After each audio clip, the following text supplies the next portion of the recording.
Awesome. If only Cap could see you now.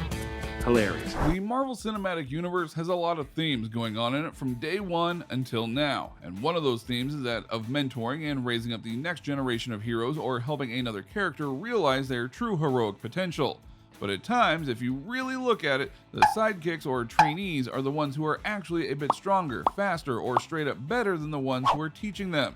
And both the MCU and the comics prove that in various fashion. So allow us to show you MCU Sidekicks who are stronger than their mentors.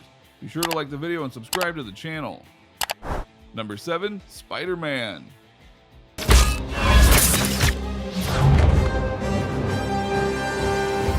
Let's start off with the obvious one, shall we? In the Marvel Cinematic Universe, Spider-Man couldn't be brought in for a long time because Marvel had sold the movie rights to Sony back in the late 90s when the comic publisher was going through near bankruptcy. That is why we got the Tobey Maguire and Andrew Garfield Spider-Man series. But then a deal was struck, and Marvel got to bring in Spider-Man via Tom Holland, and he has become a major fan-beloved star due to it. In the movies, they brought in Spider-Man via Tony Stark, finding out about him and seeing him as someone who could be better than him, and being a better symbol of a hero than he could ever be. Tony gave him the suits and the wisdom to wield his great power, but looking objectively here, Spider-Man is better than Iron Man in many physical categories. Now, yes, the Iron Man armors are numerous and various ones could easily overpower Spider-Man, but Spider-Man is calculated at times to lift about 100 tons via his spider strength. Not to mention, his spider sense makes it so that he can react quickly to things like repulsor blast. Granted, you could argue that Peter in the MCU isn't at full power yet, but let's be fair here.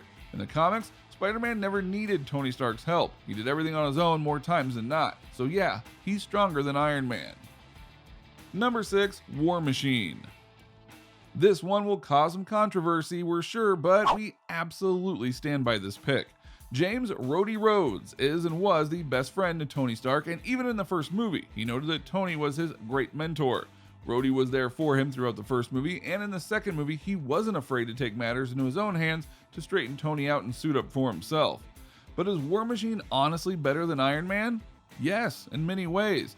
Don't forget, while the War Machine armor is powerful, it doesn't have AI interface like the Iron Man suit does, which means that Rhodey is doing a lot of work on his own, and that says something. Plus, Rhodey is a soldier and a pilot with lots of years of experience, far more than Iron Man in his superhero experience. And don't forget that as Iron Man 3 showed us, Rhodey is actively on duty versus Stark, who was just called in when it was an Avengers level problem.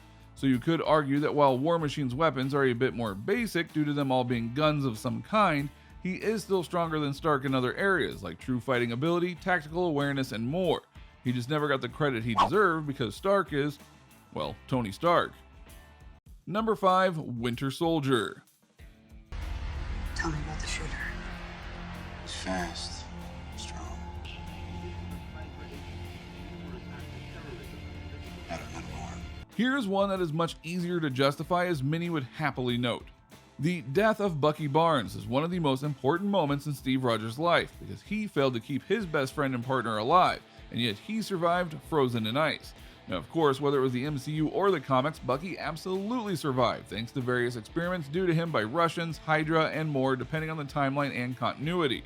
Bucky was brainwashed and trained to become the ultimate assassin and killing machine. He became the Winter Soldier. Through experiments with the Super Soldier Serum and later on in the Infinity Formula, in the comics at least, he became a peak human being that could dish out damage, endure unspeakable amounts of pain, and more. Not to mention, via his mental and physical training, he was a master in all sorts of weapons and fighting styles. Plus, he has a robotic arm that adds to his power, and hopefully Rocket won't take it from him, just saying. Captain America the Winter Soldier proved twice that Bucky in his new form is stronger than Steve and arguably more skilled. Plus, since Bucky uses weapons and Captain America doesn't, that gives him another major advantage over his best friend and mentor. So let's all be grateful he's on our side now, okay? Number 4, Doctor Strange. This one will likely confuse some of you because of how the MCU depicted the Ancient One, but it still stands. When Stephen Strange came to learn the magic arts, he was anything but a willing student in certain ways. He had to all but be forced into understanding that he was an idiot and didn't know as much as he thought he did. And when the time came to step up, he hesitated many times before coming to realize his true strength. A strength that served him well in the battles against Thanos and his armies in Infinity War and Endgame, for the most part, mostly. But is he stronger than the Ancient One? Technically, yes, because the MCU version of the character used the dark powers of Dormammu to bolster her power, whereas Strange just uses the actual mystical arts that have been granted to him or he's assessed.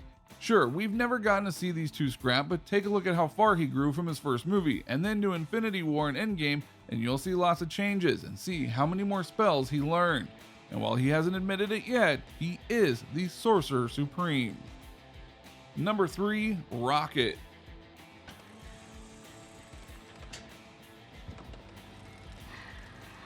Okay. Time to be the captain. Wait, Rocket had a mentor? It's debatable, but there are some who feel that between Peter Quill and Yondu, via the second movie where they were together a lot, Rocket had two people that he could learn from.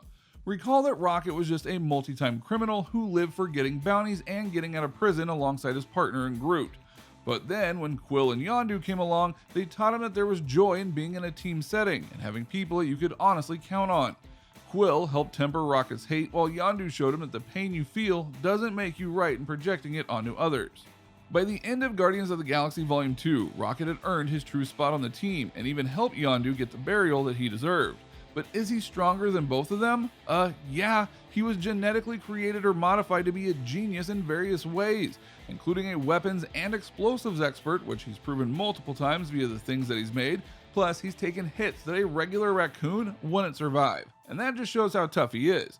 Quill's good, Yondu's great, Rocket's better. Number 2, Shuri.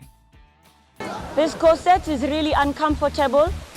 So could we all just wrap it up and go home? In both the comics and the MCU, the nation of Wakanda is a vital place full of some of the best warriors and thinkers on the planet, which of course includes T'Challa's sister and Shuri. Shuri is very much the brains behind many of Wakanda's most recent advancements in the MCU and in the comics, and is even the one who made T'Challa's necklace suit that he used in the Black Panther movie, which even T'Challa admitted was a much better version of the Panther habit than the one he had made previously, the one that he used for Civil War. In short, Shuri is a boss and able to outthink even some of the best and brightest minds in the MCU, including Bruce Banner in Infinity War if you recall. Even the head of the MCU himself and Kevin Feige notes that Shuri is the smartest person in the world. Now, technically speaking, yes, T'Challa is stronger, but that's more because of the Panther herb than anything else. Many feel Shuri will take the Black Panther title in the second movie, and when that happens, she'll be the one with the powers and the brilliant mind. Number 1, The Vision. Didn't think we'd bring him up, did you? But it's true. The Vision is very much a character who is stronger, smarter, and arguably better than anyone and everyone who helped make him who he is. Don't forget, he was built to be the ultimate creation of Ultron, the final unit, as he noted in the film, that would go and ensure his domination and wipe out the fledgling human race. But when Tony Stark got involved and uploaded the Jarvis AI into the frame, things changed. Even the Vision noted that he wasn't what they wanted or expected, but he still wanted to help them because he knew it was the right thing to do. He was even willing to sacrifice himself so that Thanos couldn't get the Mind Stone and complete his plan. And that says nothing of his physical strength and ability that vastly outdwarfs most of the Avengers and their villains. While his status in the MCU is complicated at the moment, you can't deny that he is one of the best Avengers around and stronger than them too. So what do you think? What do you think of this look at the MCU characters who were trained by others in certain ways and yet are technically better than the ones that raised them? Do you agree that these sidekicks and trainees are better than their mentors? Do you see why we made the case for many of these characters? Who else do you think would fit this label or mold? Let us know in the comments below. Be sure to subscribe, and we will see you next time on the channel.